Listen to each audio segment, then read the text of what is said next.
Item number 1 माननीय वित्त मंत्री Shrimati Nirmala Sitharaman ji.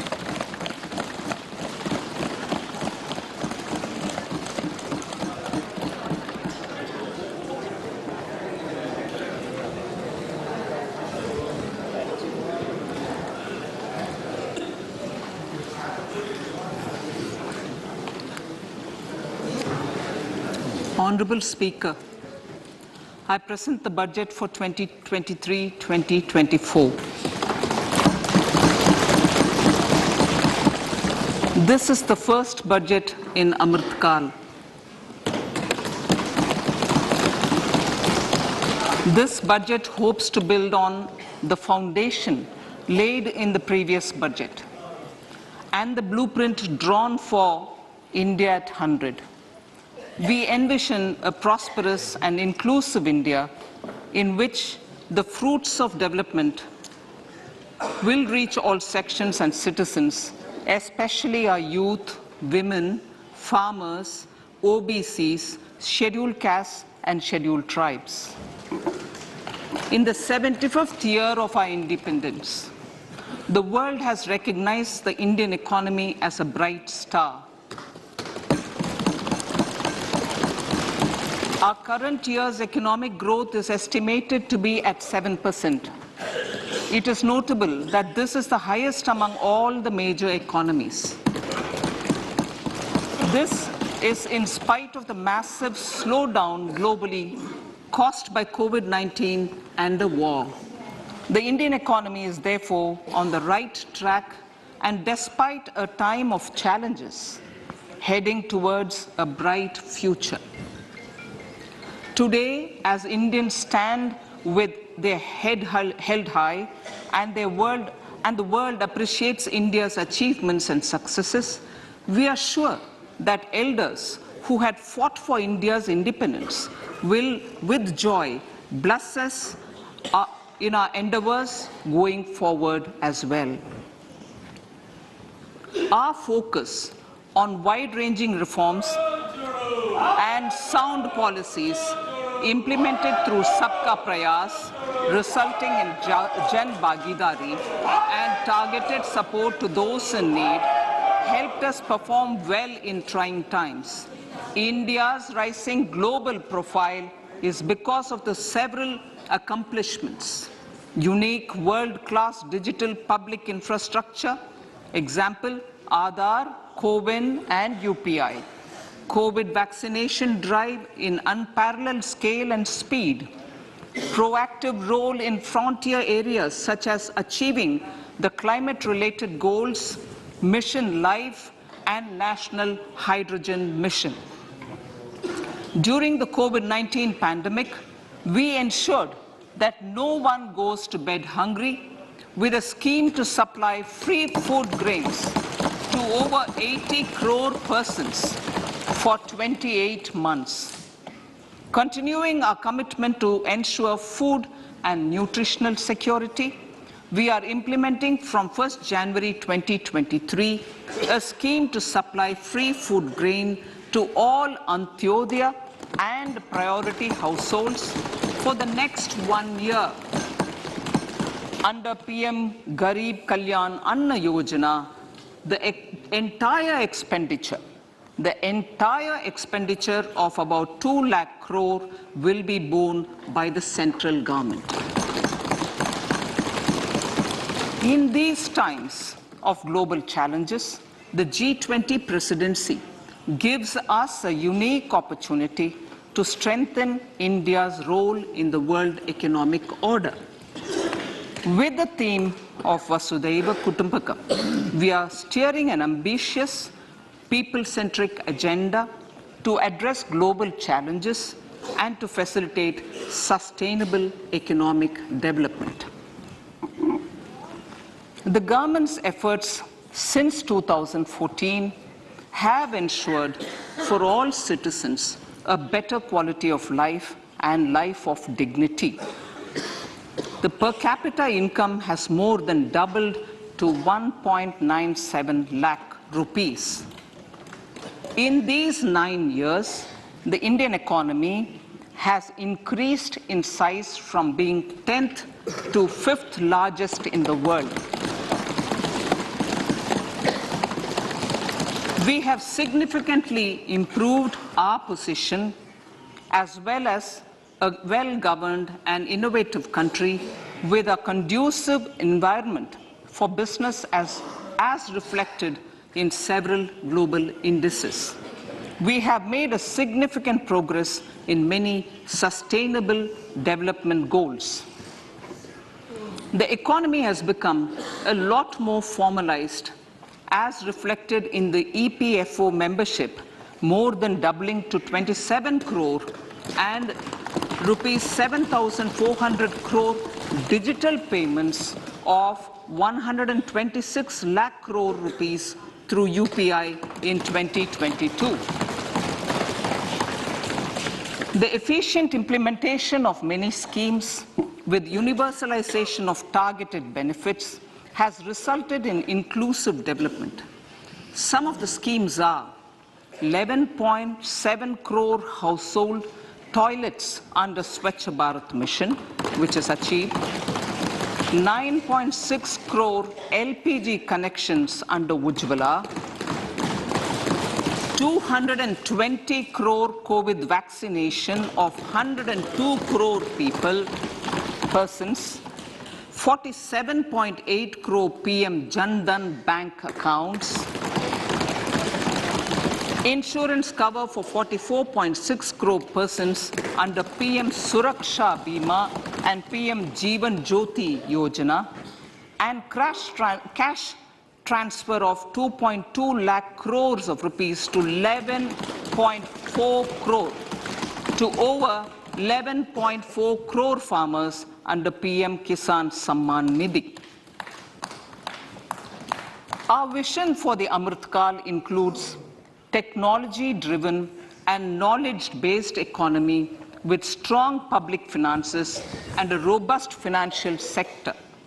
To achieve this, Jan Bhagidari through Sabka Saath, Sabka Prayas is essential. The economic agenda for achieving this vision focuses on three things. First, facilitating ample opportunities for citizens, especially the youth, to fulfill their aspirations. Second, providing strong impetus to growth and job creation. And third, strengthening macroeconomic stability. To service these focus areas in our journey to India at 100, we believe that the following 4 opportunities can be transformative during Amritkal. Economic empowerment of women. Deen Dayal Antyodaya Yojana National Rural Livelihood Mission has achieved remarkable success by mobilizing rural women into 81 lakh self-help groups. We will enable these groups to reach the next stage of economic empowerment through formation of large producer enterprises or collectives, with each having several thousand members and managed professionally. They will be helped with raw materials supply and for better design, quality, branding, and marketing of their products. Through supporting these policies, they will be enabled to scale up their operations to serve the large consumer markets, as has been the case with the several startups growing into unicorns. PM Vishwakarma Kaushal Samman, PM Vikas. For centuries, traditional artisans and craftspeople who work with their hands using tools have brought renown for India. They're generally referred to as Vishwakarma.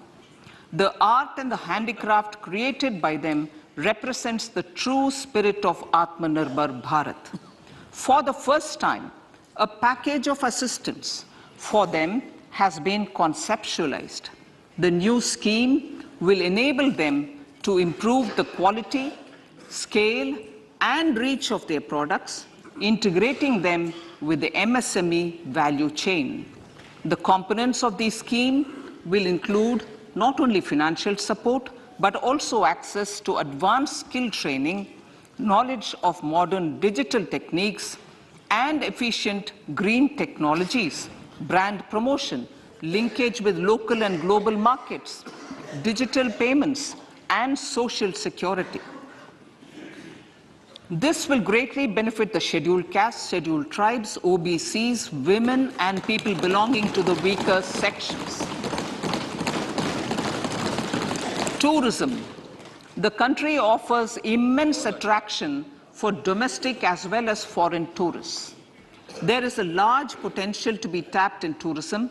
The sector holds huge opportunities for jobs and entrepreneurship for youth in particular. Promotion of tourism will be taken up on mission mode with active participation of states, convergence of government programs, and public-private partnerships. Green growth. We are implementing many programs for green fuel, green energy, green farming, green mobility, green buildings, and green equipment, and policies for efficient use of energy across various economic sectors. These green growth efforts help in reducing carbon intensity of the economy and provides for large-scale green job opportunities.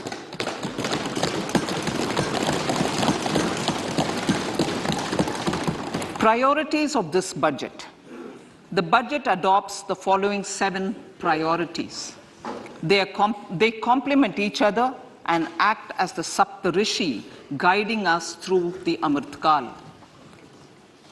Inclusive development, reaching the last mile, infrastructure and investment, unleashing the potential, green growth, youth power, and financial sector. I now speak on the priority number 1, inclusive development. The government's philosophy of Sabka Saath, Sabka Vikas has facilitated inclusive development covering in specific farmers, women, youth, OBCs, scheduled castes, scheduled tribes, Divyangjan, and economically weaker sections, and overall priority for the underprivileged, Vanchiton ko Variyata.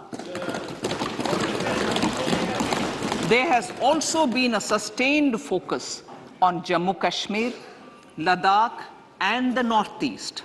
This budget builds on those efforts. Digital public infrastructure for agriculture. Digital public infrastructure for agriculture will be built as an open source, open standard, and interoperable public good. This will enable inclusive farmer-centric solutions through relevant information services for crop planning and health, improved access to farm inputs, credit and insurance, help for crop estimation, market intelligence, and support for growth of agri-tech industry and startups.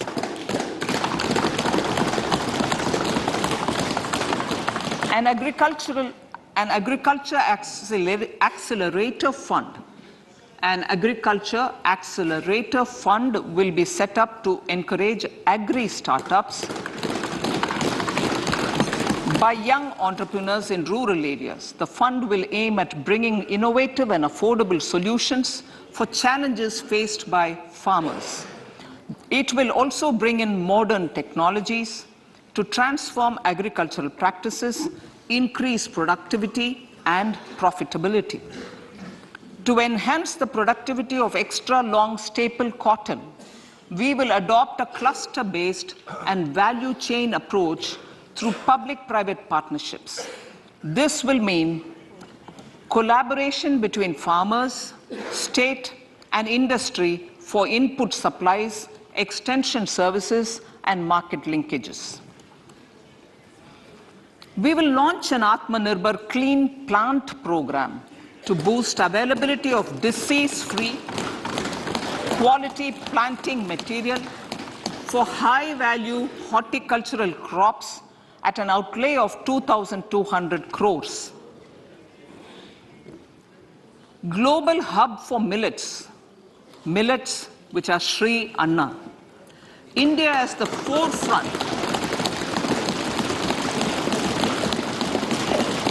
India's at the forefront of popularizing millets, whose consumption furthers nutrition, food security, and welfare of farmers, said the Honorable Prime Minister. We are the largest producer and second largest exporter of Sri Anna in the world. We grow several types of Sri Anna, such as Sri Anna Jowar, Sri Anna Ragi, Sri Anna Bajra, Sri Anna Kutu, Ramdana, Kangni, Kutni, Kutki, Kodo, China, and Sama. These have a number of health benefits and have been an integral part of our food for centuries. I acknowledge with pride the huge service done by small farmers in contributing to the health of fellow citizens by growing these Sri Anna. Now, to make India a global hub for Sri Anna, the Indian Institute of Millet Research, ideally Indian Institute of the Sri Anna Research, Hyderabad, will be supported as the center of excellence for sharing best practices, research, and technologies at the international level. The agricultural credit target will be increased to 20 lakh crores with focus on animal husbandry, dairy, and fisheries. We will launch a new sub-scheme of PM-Matsya Sampada Yojana, which is an existing scheme, but we'll launch a new sub-scheme with targeted investment of 6,000 crores to further enable activities of fishermen, fish vendors, and micro and small entrepreneurs, improve value chain efficiencies, and expand the market. For farmers, especially small and marginal farmers and other marginalized sections, the government is promoting cooperative-based economic development model. A new Ministry of Cooperation was formed with a mandate to realize the vision of Sahakar Se Samriddhi. To realize this vision, the government has already initiated computerization of 63,000 primary agricultural credit societies with an investment of 2,516 crores. In consultation with all the stakeholders and the states, model bylaws for PACS were formulated, enabling them to become multi-purpose PACS. A national cooperative database is being prepared for countrywide mapping of cooperative societies. With this backdrop, we will implement a plan to set up massive decentralized storage capacity.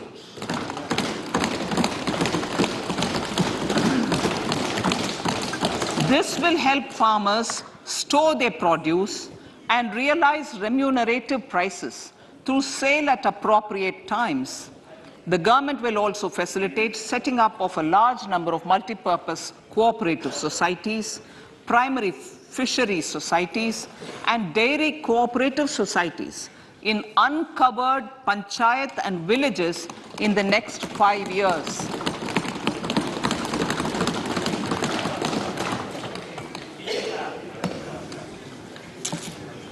Health, education, and skilling.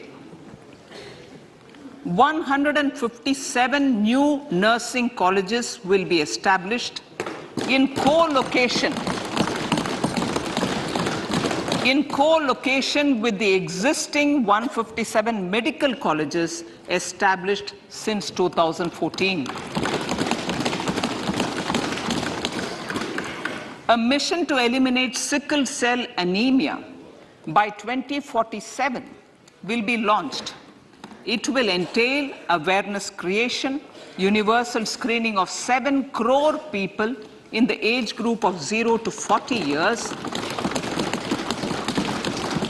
in affected tribal areas, and counseling through collaborative efforts of central ministries and state governments.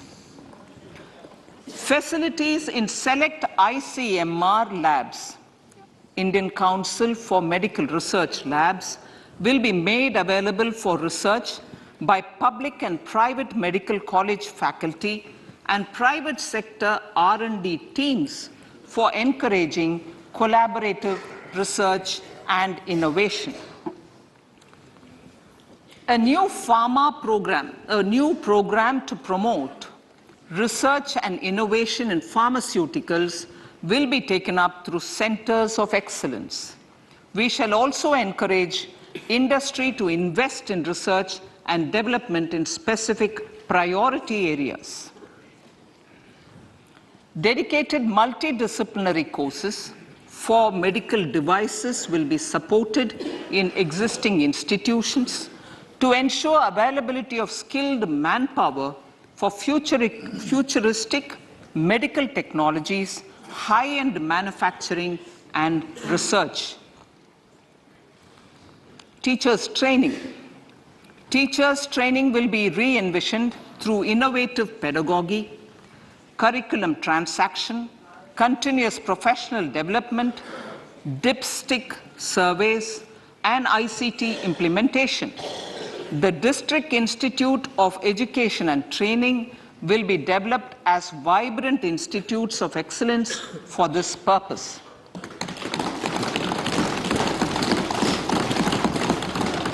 National Digital Library for Children and Adolescents.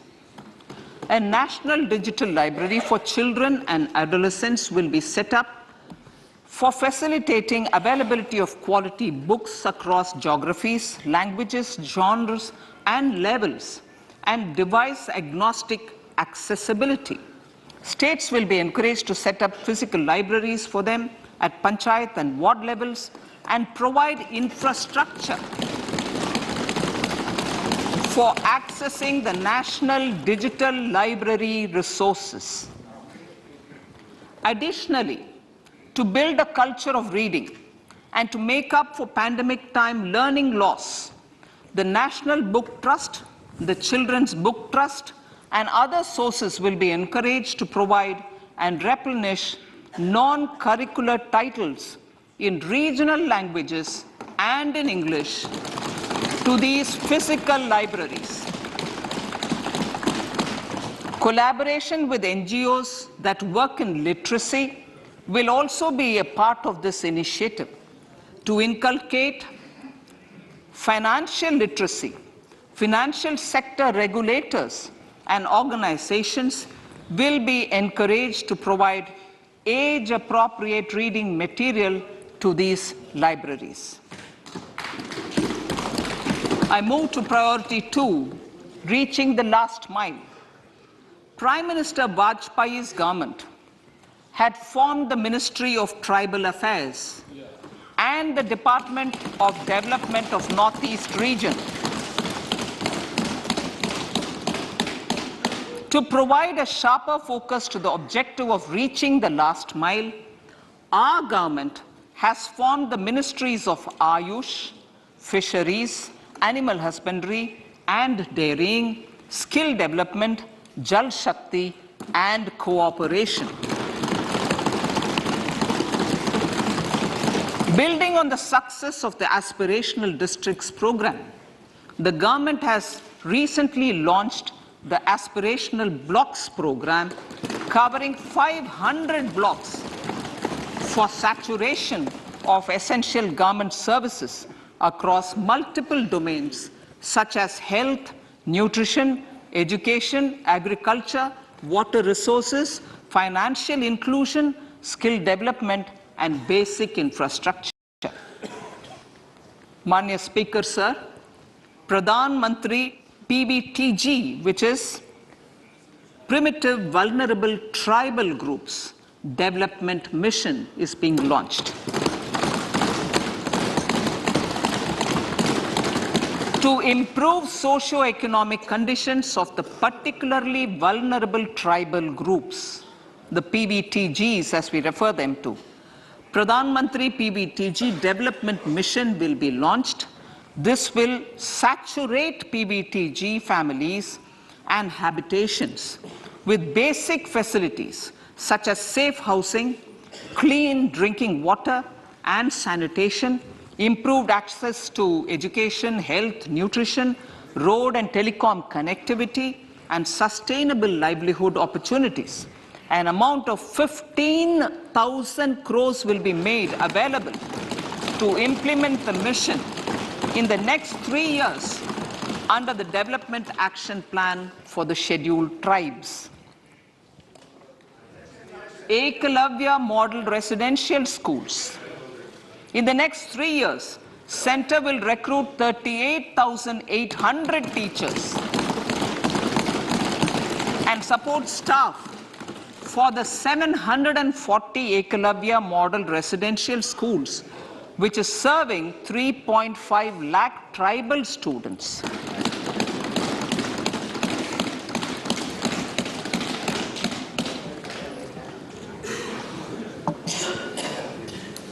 In the drought-prone central regions of Karnataka, central assistance of 5,300 crore will be given to Upper Bhadra project to provide sustainable micro-irrigation and filling up of surface tanks for drinking water. PM Awas Yojana. The outlay for PM Awas Yojana is being enhanced by 66% to over 79,000 crores. Bharat Shared Repository of Inscriptions will be set up in a digital epigraphy museum with digitization of 1 lakh ancient inscriptions in the first stage. Support for poor prisoners. For poor persons who are in prisons and unable to afford the penalty or the bail amount, required financial support will be provided. Priority number 3, infrastructure and investment. Investments in infrastructure and productive capacity have a large multiplier impact on growth and employment. After the subdued period of the pandemic, private investments are growing again. The budget takes the lead once again to ramp up the virtuous cycle of investment and job creation. Honorable Speaker, sir, the capital investment outlay is being increased steeply for the 3rd year in a row by 33% to 10 lakh crores, which would be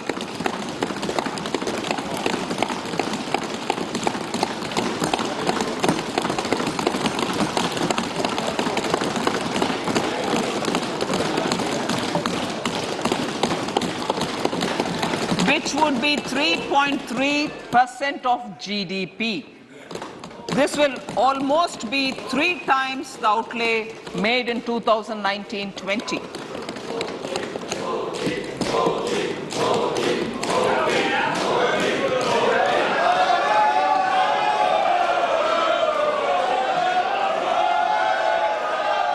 This substantial increase in recent years is central to the government's efforts to enhance growth potential and job creation, crowd in private investments, and provide a cushion against global headwinds. The direct capital investment by the center is complemented by the provision made for creation of capital assets through grants and aids to state. The effective capital expenditure of the center is budgeted at 13.7 lakh crore rupees, which will be 4.5% of GDP. Support to state governments for capital investment. I have decided to continue the 50-year interest-free loan to state governments for one more year to spur investment in infrastructure and to incentivize them for complementary policies actions with a significantly enhanced outlay of 1.3 lakh crores. The newly established Infrastructure Finance Secretariat will assist all stakeholders for more private investment in infrastructure, including railways, roads, urban infrastructure and power, which are predominantly depend on public resources. The harmonized master list of infrastructure will be reviewed by an expert committee for recommending the classification and financing framework suitable for Amartkal. A capital outlay, I'm talking about railways now, sir, Honorable Speaker, railways. A capital outlay of 2.40 lakh crores has been provided for the railways. This is the highest ever outlay this highest ever outlay is about 9 times the outlay made in 2013-14. 100 critical transport infrastructure projects for last and first mile connectivity for ports, coal, steel, fertilizer and food grain sectors have been identified. They will be taken up on priority with investment of 75,000 crores, including 15,000 crore from private sources. 50 additional airports, heliports, water aerodromes, and advanced landing grounds will be revived for improving regional air connectivity.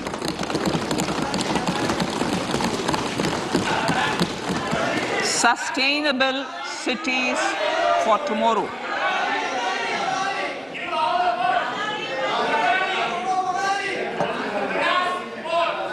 States and cities will be encouraged to undertake urban planning reforms and actions to transform our cities into sustainable cities of tomorrow. This means efficient use of land resources, adequate resources for urban infrastructure, transit-oriented development, enhanced availability and affordability of urban land and opportunities for all. Through property tax governance reforms and ring-fencing user charges on urban infrastructure, cities will be incentivized to improve their creditworthiness for municipal bonds. Like the RIDF, an urban infrastructure development fund will be established through use of priority sector lending shortfall. This will be managed by the National Housing Bank and will be used by public agencies to create urban infrastructure in Tier 2 and Tier 3 cities.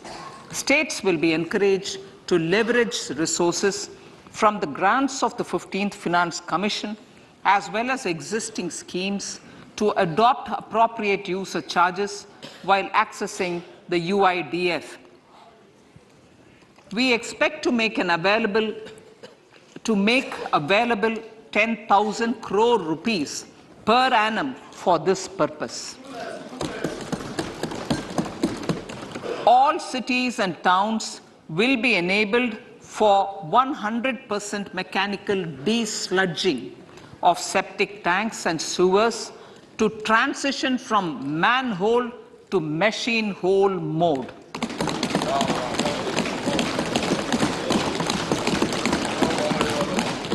Enhanced focus will be provided for scientific management of dry and wet waste. Honorable Speaker, sir, our Prime Minister had said, good governance is the key to a nation's progress. Our government is committed to providing a transparent and accountable administration which works for the betterment and welfare of common citizens. Mission Karma Yogi. Under Mission Karma Yogi, Center, states, and the union territories are making and implementing capacity building plans for civil servants.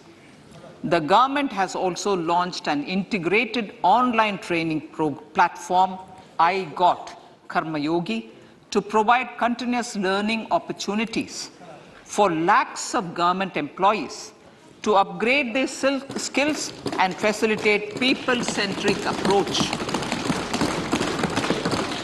Sir, for enhancing ease of doing business, more than 39,000 compliances have been reduced, and more than 3,400 legal provisions have been decriminalized.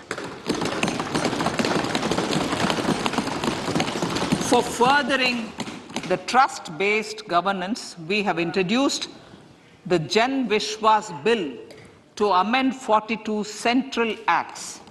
This budget proposes a series of measures to unleash the potential of our economy. Centers of Excellence for Artificial Intelligence. For realizing the vision of Make AI in India and Make AI Work for India, 3 centers of excellence for artificial intelligence will be set up in top educational institutions.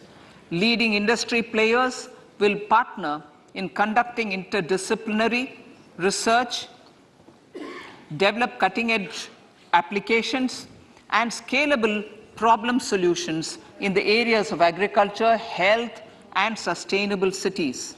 This will galvanize an effective AI ecosystem and nurture quality human resources in the field.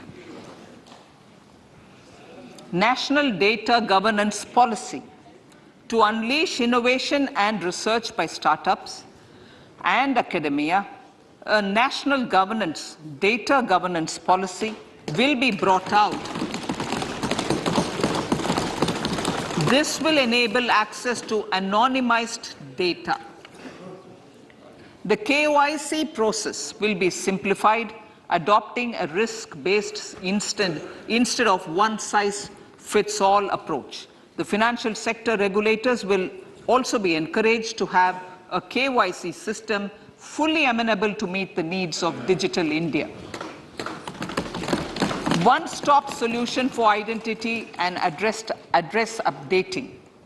A one-stop solution for reconciliation and updating of identity and address of individuals maintained by various government agencies, regulators, and regulated entities will be established using DigiLocker service and Aadhaar as foundational identity. Speaker, sir, common business identifier. For the business establishments required to have a permanent account number, the PAN will be used as the common identifier for all digital systems of specified government agencies. This will bring ease of doing business, and it will be facilitated through a legal mandate. For obviating the need for separate submission of same information to different government agencies, a system of unified filing process will be set up. Such filing of information or return in simplified forms on a common portal will be shared with other agencies as per the filer's choice. Vivad Se Vishwas 1. Relief for MSMEs. In cases of failure by MSMEs to execute contracts during the COVID period, 95% of the forfeited amount relating to the bid or performance security will be returned to them by government and government undertakings. This will provide relief to the MSMEs. Vivad Se Vishwas 2. Settling contractual disputes. To settle contractual disputes of government and government undertakings, wherein arbitral award is under challenge in a court, a voluntary settlement scheme with standardized terms will be introduced. This will be done by offering graded settlement terms depending on pendency level of the dispute. The state support mission of Niti Aayog will be continued for 3 years for our collective efforts towards national priorities. Result-based financing. To better allocate scarce resources for competing development needs, the financing of select schemes will be changed on a pilot basis from input-based to result-based. E-courts. For efficient administration of justice, Phase 3 of e-courts projects Phase 3 of the e-courts project will be launched with an outlay of 7,000 crores. Fintech services in India have been facilitated by our digital public infrastructure, including Aadhaar, PM Jan Dhan Yojana, Video, KYC, India Stack, and UPI. To enable more fintech innovative services, the scope of documents available in DigiLocker for individuals will be expanded. An entity, DigiLocker, will be set up for the use by MSMEs, large businesses, and also charitable trusts. This will be towards storing and sharing documents online securely whenever needed with various authorities, regulators, banks, and other business entities. 5G services. 100 labs for developing applications using 5G services will be set up in engineering institutions.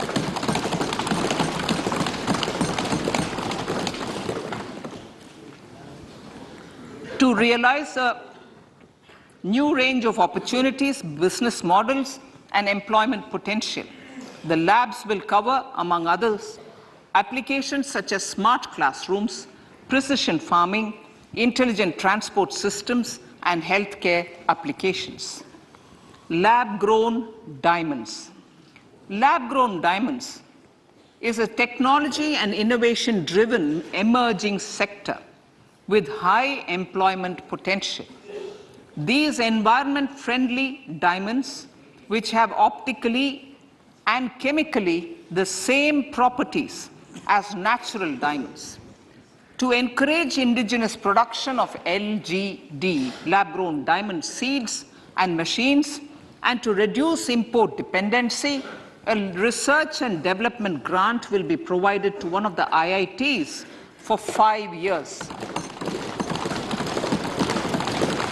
To reduce the cost of production, a proposal to review the custom duty on LGD seeds will be indicated in Part B of the speech.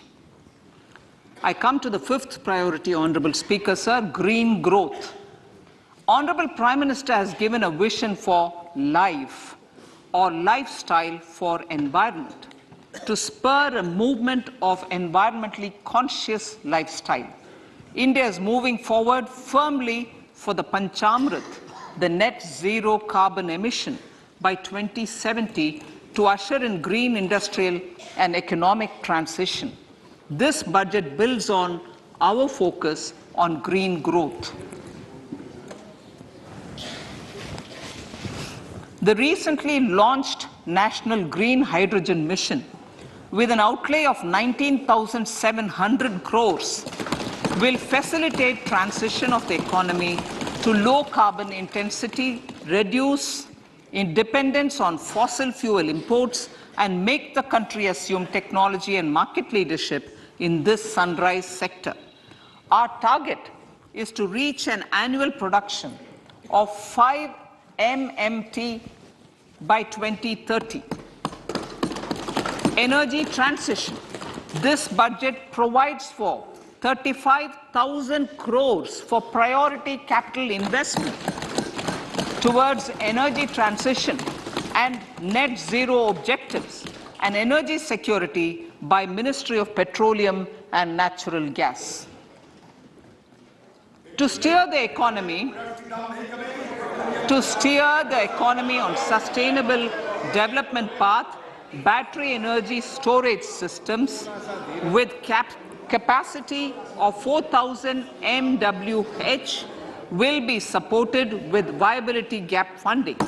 A detailed framework for pumped storage projects will also be formulated.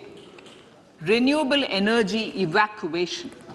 The interstate transmission system for evacuation and grid integration of 13 gigawatt renewable energy from Ladakh will be constructed with investment of 20,700 crore, including central support of 8,300 crores. Green credit program. For encouraging behavioral change, a green credit program will be notified under the Environment Protection Act. This will incentivize environmentally sustainable and responsive actions by companies, individuals, and local bodies, and help mobilize additional resources for such activities. PM Program for Restoration, Awareness, Nourishment, and Amelioration of Mother Earth, PM Pranam, will be launched to incentivize states and union territories to promote alternative fertilizers and balanced use of chemical fertilizers. Go Bardhan Scheme. 500 new waste to wealth plants under Go Bardhan, galvanizing organic bio-agro resources done. Go Bardhan scheme will be established for promoting circular economy. These will include 200 compressed biogas plants, including 75 plants in urban areas, and 300 community or cluster-based plants at a total investment of 10,000 crores.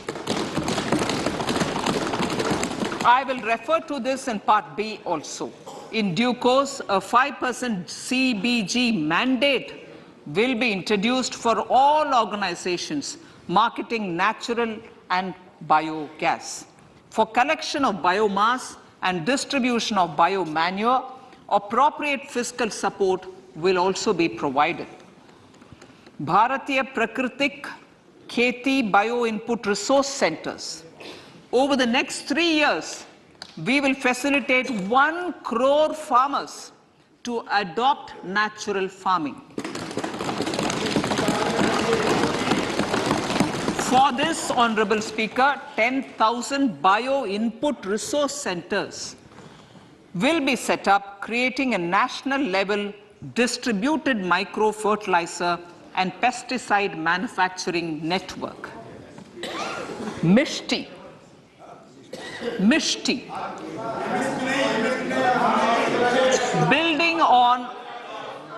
Building on India's success in afforestation, mangrove initiative for shoreline habitats and tangible incomes, Mishti, will be taken up for mangrove plantation along the coastline and on salt pan lands wherever feasible through convergence between Manrega, Campa, Fund and other sources.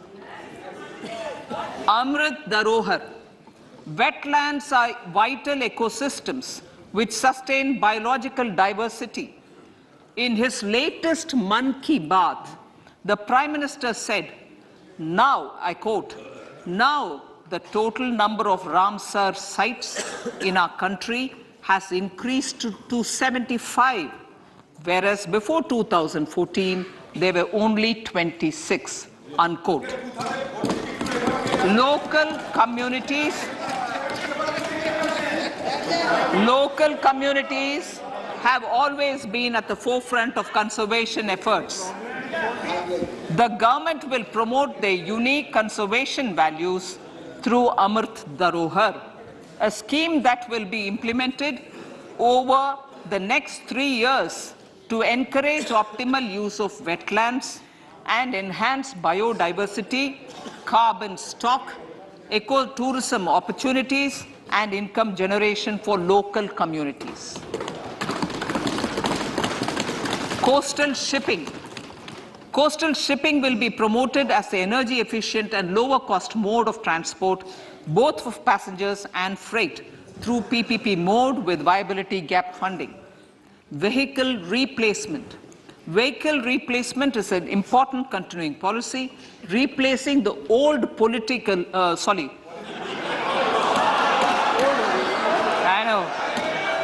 replacing, absolutely, thank you. Replacing old polluting vehicles.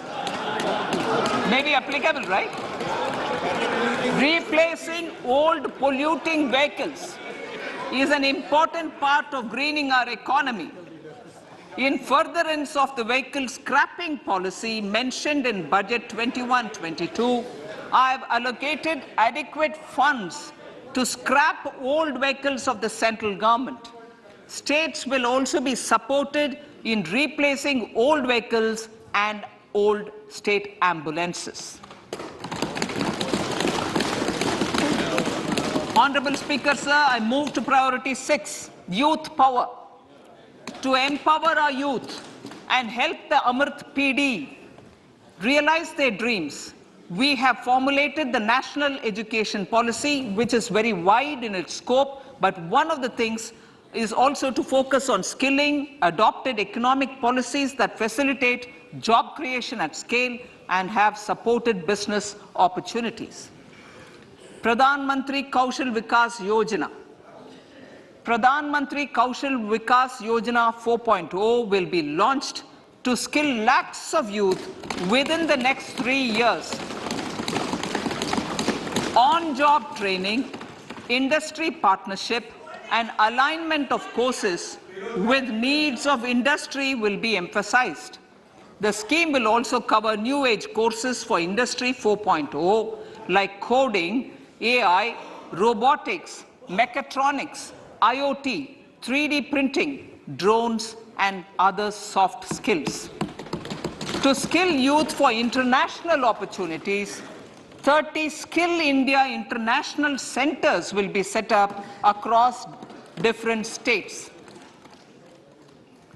The digital ecosystem for skilling will be further expanded with the launch of a unified Skill India digital platform for enabling demand-based formal skilling, linking with employers including MSMEs, and facilitating access to entrepreneurship schemes. To provide stipend support to 47 lakh youths in 3 years, direct benefit transfer under a pan-India national apprenticeship promotion scheme will be rolled out. Tourism. Honorable Speaker, sir, with an integrated and innovative approach, at least 50 destinations will be selected through challenge mode. In addition to aspects such as physical connectivity, virtual connectivity, tourist guides, high standards for food streets, and tourist security, all the relevant aspects would be made available on an app to enhance tourist experience. Every destination would be developed as a complete package. The focus of development of tourism would be on domestic as well as foreign tourists.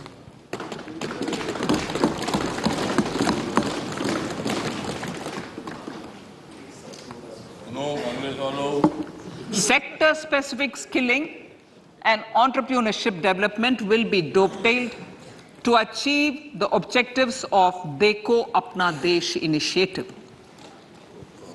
This was launched as an appeal by the Honorable Prime Minister to the middle class to prefer domestic tourism over international tourism.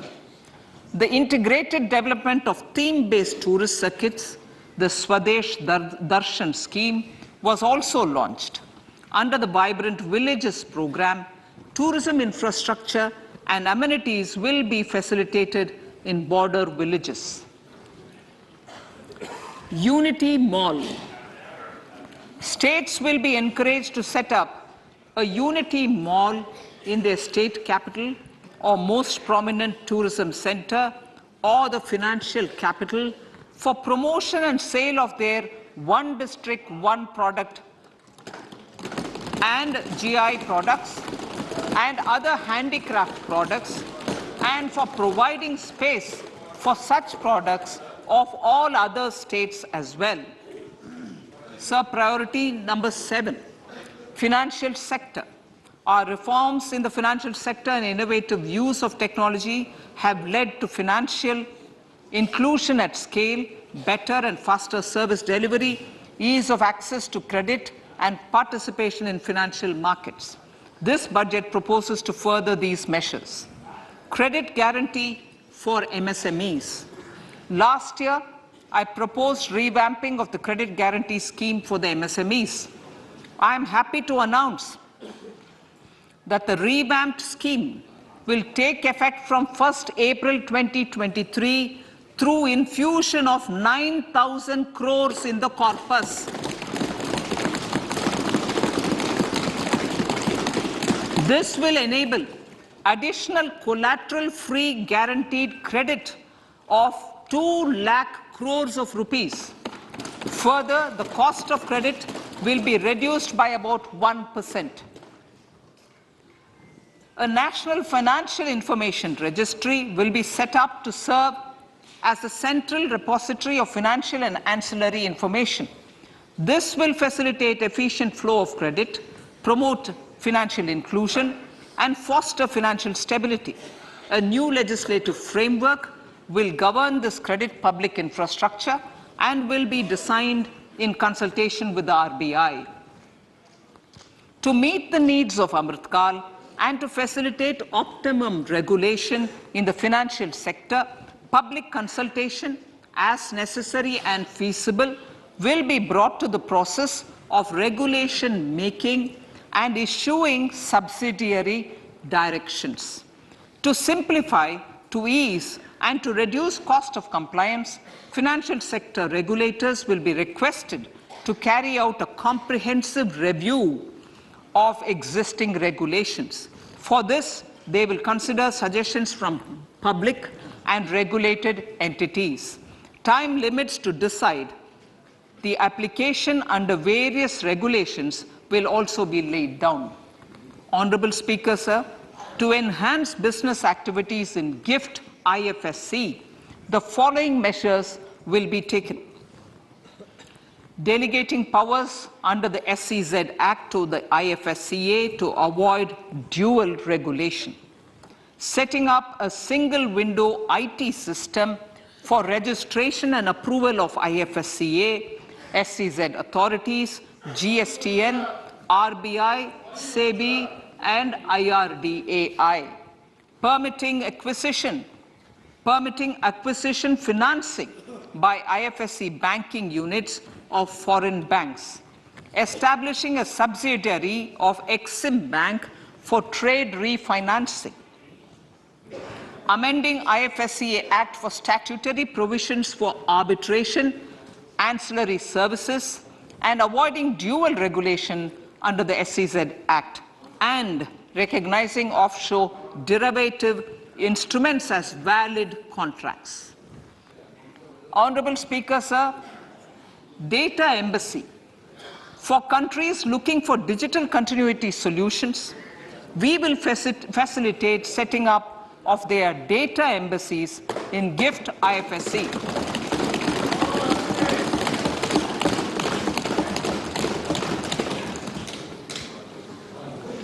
Improving governance and investor protection in banking sector. To improve bank governance and enhance investors' protection, certain amendments to the Banking Regulation Act, the Banking Companies Act, and the Reserve Bank of India Act are being proposed. Capacity building in securities market. Honorable Speaker, sir, to build capacity of functionaries and professionals in the securities market, SEBI will be empowered to develop, regulate, maintain, and enforce norms and standards for education in the National Institute of Securities Markets and to recognize award of degrees, diplomas, and certificates. A central processing center will be set up for faster response to companies through centralized handling of various forms filed with field officers under the Companies Act. Reclaiming of shares and dividends.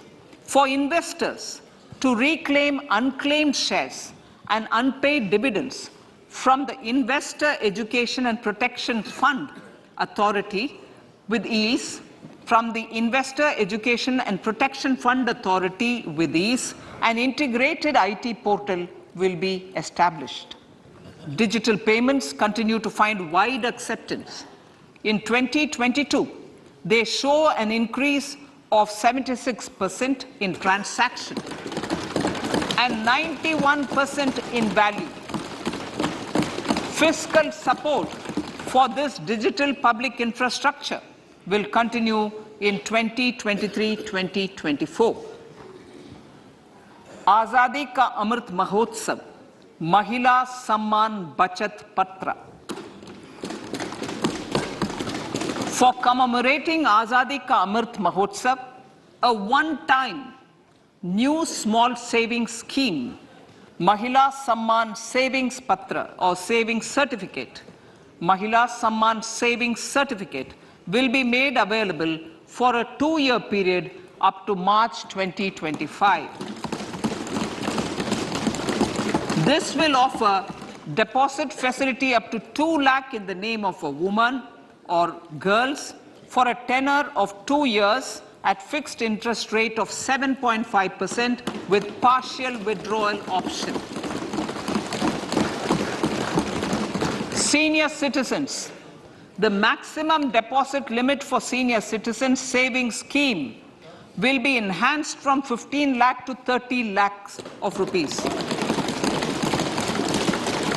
The maximum deposit limit for monthly income account scheme will be enhanced from 4.5 lakh to 9 lakh for single account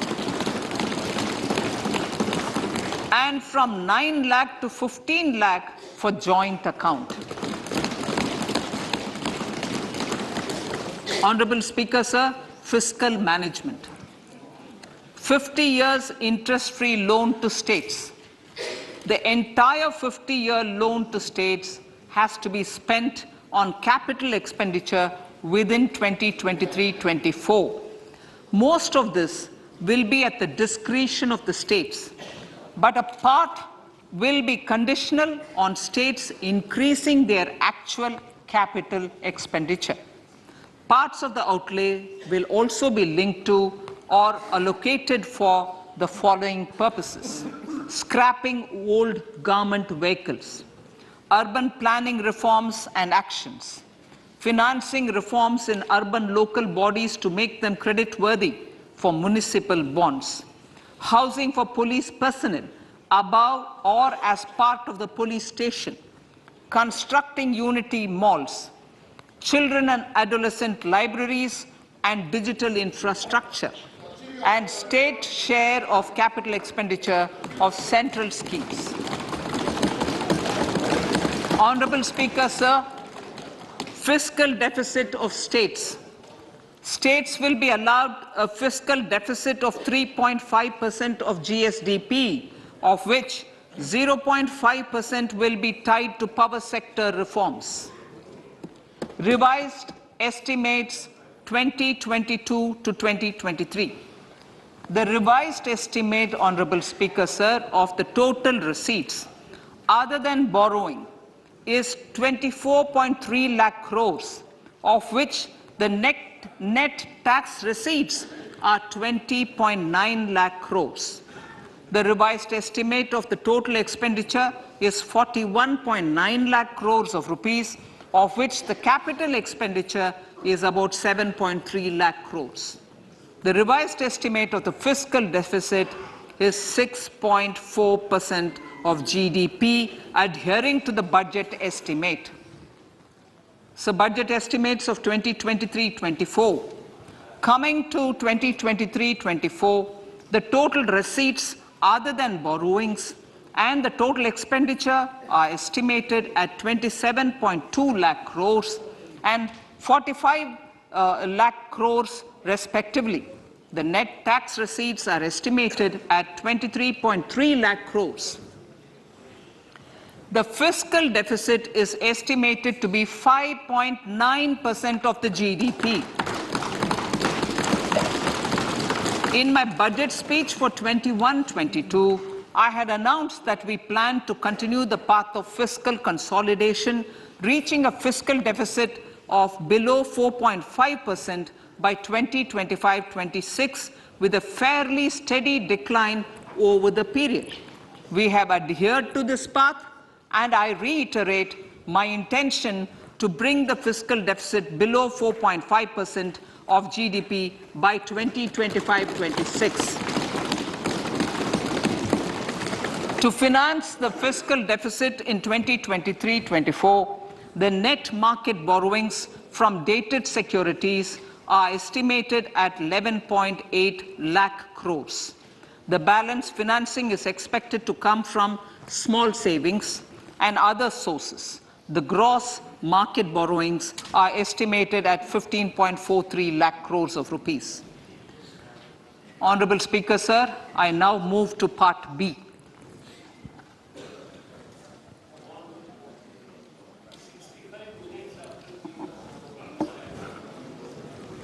Indirect taxes. My indirect tax proposals will aim to promote exports, boost domestic manufacturing, enhance domestic value addition, encourage green energy and mobility. A simplified tax structure with fewer tax rates helps in reducing compliance burden and improving tax administration. I propose to reduce the number of basic customs duty rates on goods other than textiles and agriculture from 21 to 13. As a result, there are minor changes in the basic custom duties, cesses and surcharges on some items including toys, bicycle, automobiles and naphtha. Green mobility. To avoid cascading of taxes on blended compressed natural gas, I propose to exempt excise duty on GST paid compressed biogas contained in it. To further provide impetus to green mobility, customs duty exemptions is being extended to import of capital goods and machinery required for manufacture of lithium-ion cells for batteries used in electrical vehicles as well. Electronics. As a result of various initiatives of the government, including phased manufacturing program, mobile phone production in India has increased from 5.8 crore units valued at about 18,900 crore in 2014-15 to 31 crore units valued at 2,75,000 crore in the last financial year. To further deepen domestic value addition in manufacturing of mobile phones, I propose to provide relief to customs duty.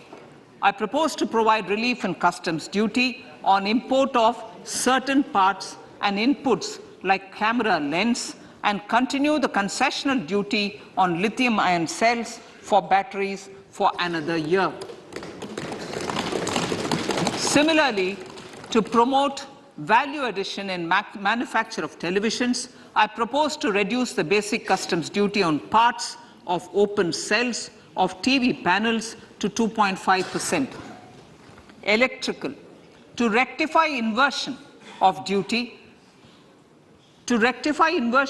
structure and encourage manufacturing of electric kitchen chimneys, the basic custom duty on electric kitchen chimney is being increased from 7.5% to 15%, and that on heat coils for these is proposed to be reduced from 20% to 15%. Chemicals and petrochemicals.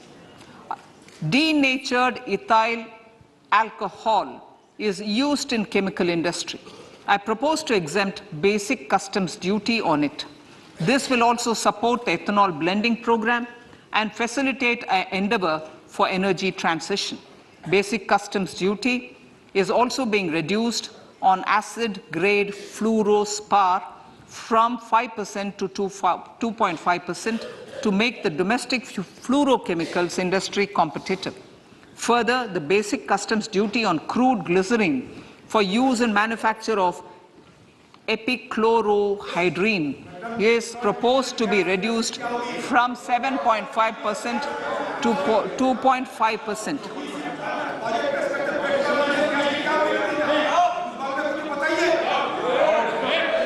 Marine products.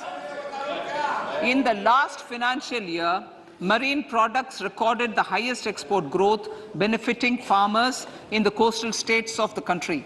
To further enhance the export competitiveness of marine products, particularly shrimps, duty is being reduced on key inputs for domestic manufacture of shrimp feed.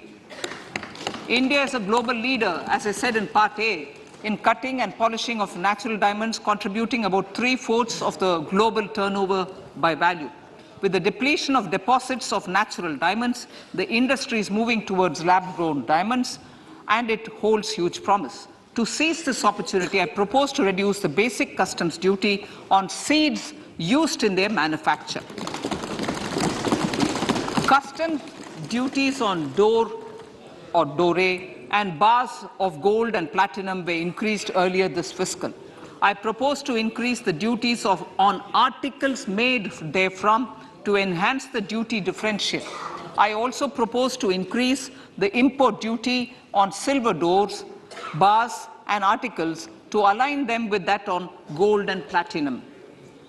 To facilitate availability of raw materials for the steel sector, exemptions from basic custom duty on raw materials for manufacture of CRGO steel, ferrous scrap and nickel cathode is being continued. Similarly, the concessional BCD of 2.5% on copper scrap is also being continued to ensure the availability of raw materials for secondary copper producers who are mainly in the MSME sectors. Compounded rubber. The basic custom duty rate on compounded rubber is being increased from 10% to 25% or 30 kg, whichever is lower, at par with that of natural rubber other than latex, to curb circumvention of duty. Cigarettes.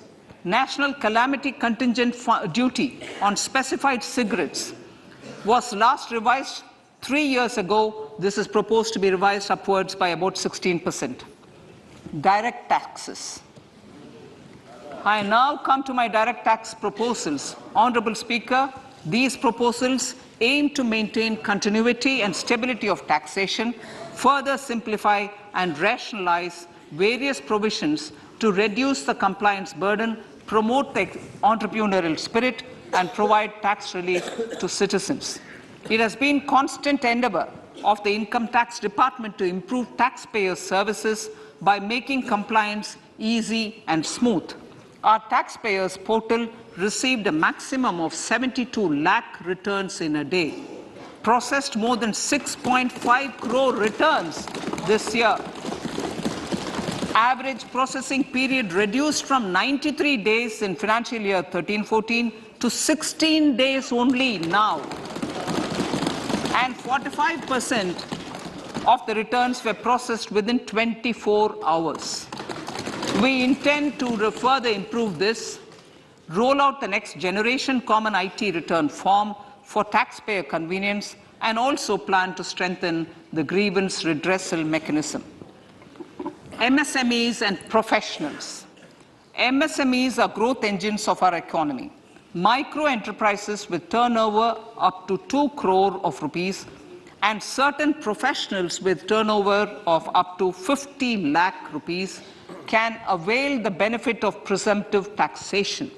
I propose to provide enhanced limits of 3 crore and 75 lakh respectively to the taxpayers whose cash receipts are no more than 5%, whose cash receipts are no more than 5%.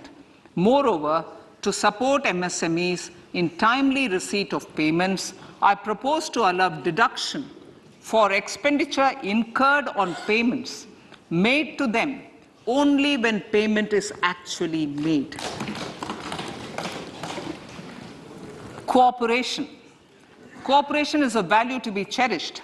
In realizing our Prime Minister's goal for Sehkar Se Samriddhi and his resolve to connect the spirit of cooperation with the spirit of Amrit Kal, in addition to the measures proposed in Part A, I have a slew of proposals for the cooperation sector. First, new cooperatives that commence manufacturing activities till 2024, 31st March, shall get the benefit of a lower tax rate of 15%, as is presently available to new manufacturing companies. Secondly, I propose to provide an opportunity to sugar cooperatives to claim payments made to sugarcane farmers for the period prior to the assessment year 2016-17 as expenditure. This is expected to provide them a relief of almost 10,000 crores. Thirdly, I am providing a higher limit of 2 lakh per member for cash deposits to loans in cash by primary agricultural cooperative societies and primary cooperative agriculture and rural development banks. I repeat that. Thirdly, I am providing a higher limit of 2 lakh per member for cash deposits to and loans in cash by primary agricultural cooperative societies and primary cooperative agricultural and rural development banks. Similarly, a higher limit of 3 crore for TDS on cash withdrawal is being provided to cooperative societies. Startups.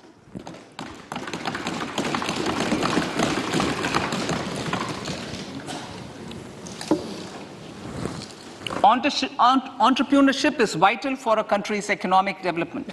We have taken a number of measures for startups and they have borne results.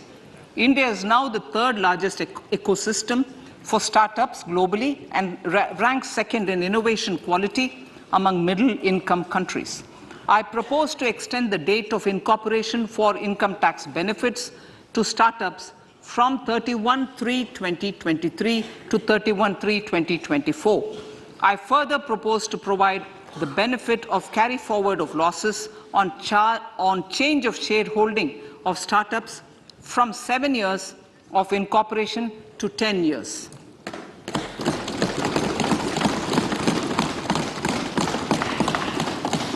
To reduce the pendency of appeals at commissioner level, I propose to deploy about 100 joint commissioners for disposal of small appeals. We shall also be more selective in taking up cases for scrutiny of returns already received this year. Better targeting of tax concessions. For better targeting of tax concessions and exemptions, I propose to cap deduction from capital gains on investment in residential house under Section 54 and Section 54F to 10 crores. Another proposal with similar intent is to limit income tax exemption from proceeds of insurance policies with very high value. Rationalization. Honourable Speaker, sir, there are a number of proposals relating to rationalization and simplification. Income of authorities, boards, and commissions set up by statutes of union or state for the purpose of housing, development of cities, towns, and villages, and regulating and developing an activity or matter is proposed to be exempted from income tax. Other major measures in this direction are removing the minimum threshold of 10,000 for TDS and clarifying taxability relating to online gaming, not treating conversion of gold into electronic gold receipts and vice versa as capital gains, reducing the TDS rate from 30% to 20% on taxable portion of EPF withdrawals in non-PAN cases, and taxation on income for market-linked debentures. Other major proposals in the finance bill relate to the following: extension of period of tax benefits to funds relocating to IFSC, GIFT City till 31/3/2025, decriminalization under Section 276A of the Income Tax Act, allowing carry forward of losses on strategic disinvestment, including that of IDBI Bank, and providing EEE status to Agniveer Fund. Personal income tax.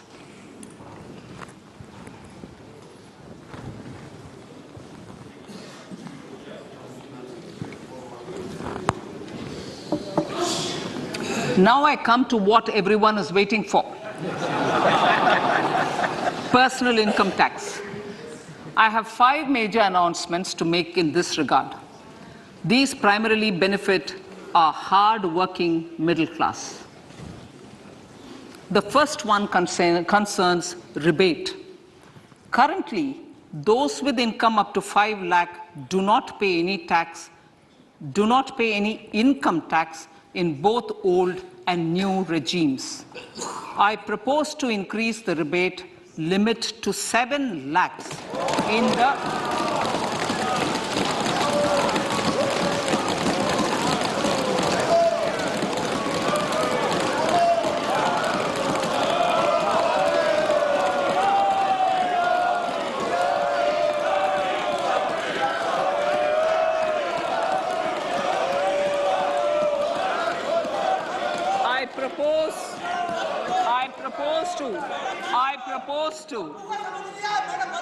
I propose to increase the rebate limit to 7 lakh in the new tax regime. Thus, persons in the new tax regime with income up to 7 lakhs will not have to pay any tax at all. The second proposal relates to middle-class individuals.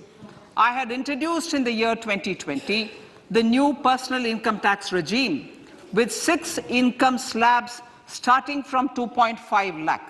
I propose to change the tax structure in this regime by reducing the number of slabs to 5 and increasing the tax exemption limit to 3 lakhs. The new tax rates are 0 to 3 lakh, nil. 3 to 6 lakhs, 5%. 6 to 9 lakhs, 10%.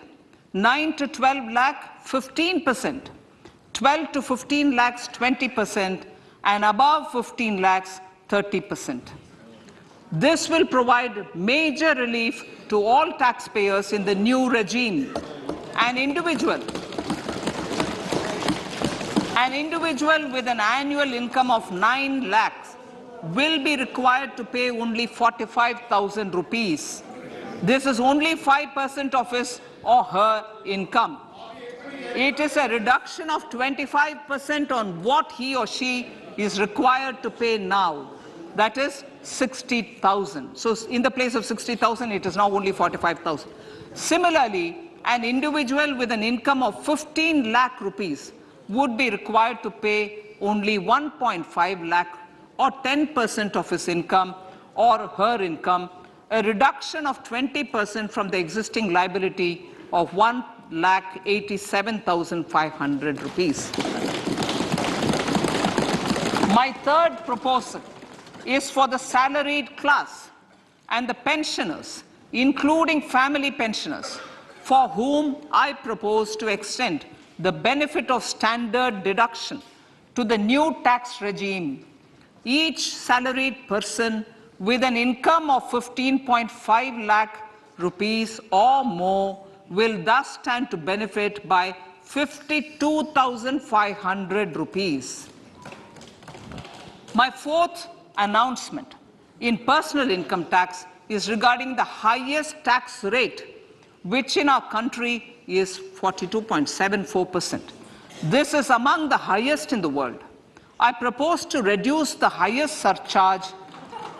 I propose to reduce the highest surcharge rate from 37% to 25% in the new tax regime.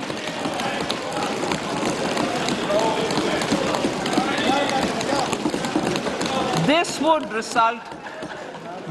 result in reduction of the maximum rate. This would result in the reduction of the maximum tax rate to 39%. Lastly, the limit of 3 lakh rupees for tax exemption on leave encashment on retirement of non-government salaried employees was last fixed in the year 2002, when the highest basic pay in the government was only 30,000 rupees per month. In line with the increase in the government salaries, I am proposing to increase this limit to 25 lakh rupees.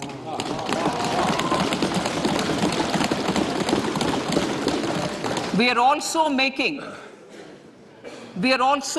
the new income tax regime as the default tax regime. However, citizens will continue to have the option to avail the benefit of the old tax regime. Apart from these, I am also making some other changes as given in the annexure.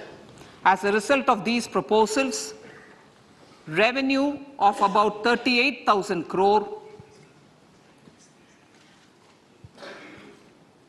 to 37,000 crore in direct taxes and rupees 1,000 crore in indirect taxes will be foregone, while revenue of about 3,000 crore will be additionally mobilized. Thus, the total revenue foregone is about 35,000 crores annually. Honorable Speaker, sir, with these words, I commend the budget to this August House.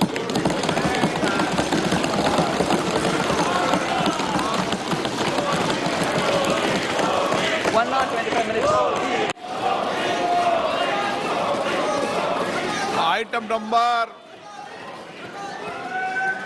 1, माननीय Item number 2, Shrimati Nirmala Sitharaman ji. Sir, with your permission, I lay on the table of the following statements.